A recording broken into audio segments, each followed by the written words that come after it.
Martin Luther King was born in 1929 in Atlanta, Georgia. He grew up under the Jim Crow laws, which legally supported the segregation of white and blacks. As a child, Martin was deeply impacted by segregation, and he noticed early on the great inequality between blacks and whites in the South. Martin's response to segregation was that it needed to end. Martin opposed segregation as blacks in the South suffered due to poverty, unemployment, and lack of education. Martin then realized blacks needed equal rights in order to better themselves. Let's take a closer look at Martin's childhood. Martin's father was a Christian pastor in a Baptist church.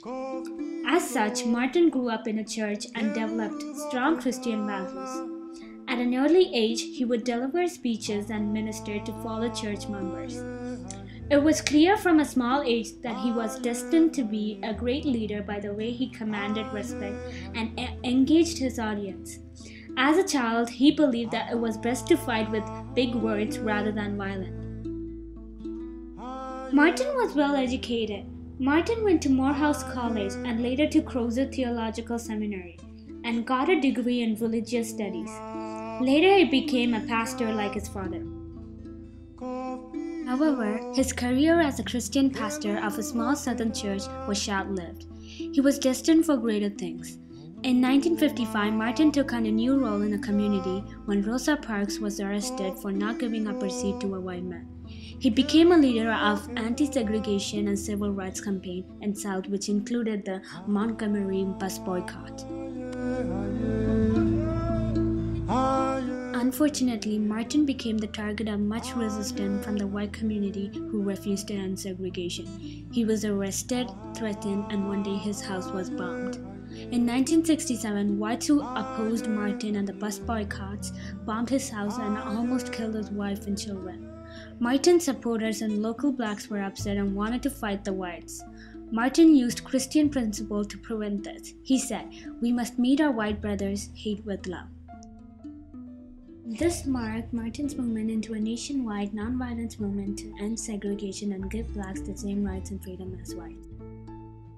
Martin began studying Gandhi's movement in India and was amazed to see how Hindus were able to free themselves from British rule without violence.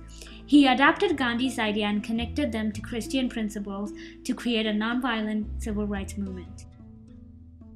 Over time, Martin's role as civil rights leader evolved. Martin and other Christian leaders for the SCLC, the Southern Christian Leadership Committee, which used Christian principles for civil rights, protested. Martin became leader of SCLC.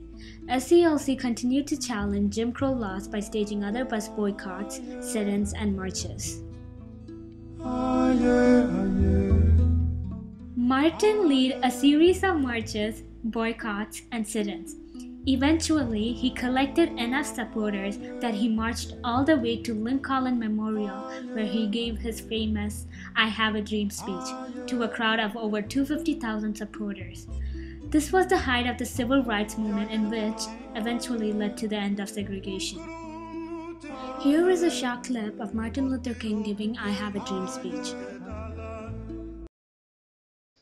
In 1961, protesters in Albany, Georgia demonstrated against discrimination. They were arrested despite following the principle of nonviolence preached by Martin Luther King Jr.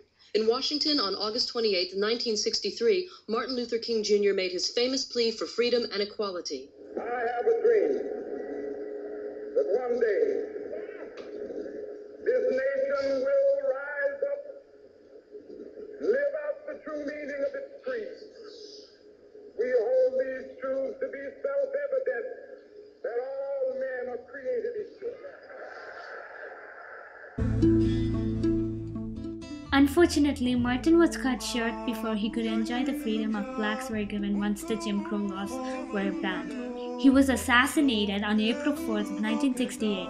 He was shot on the balcony of his room at the Lorraine Motel in Memphis by a white man who was against the work he was doing to help blacks obtain the same rights and freedom as whites.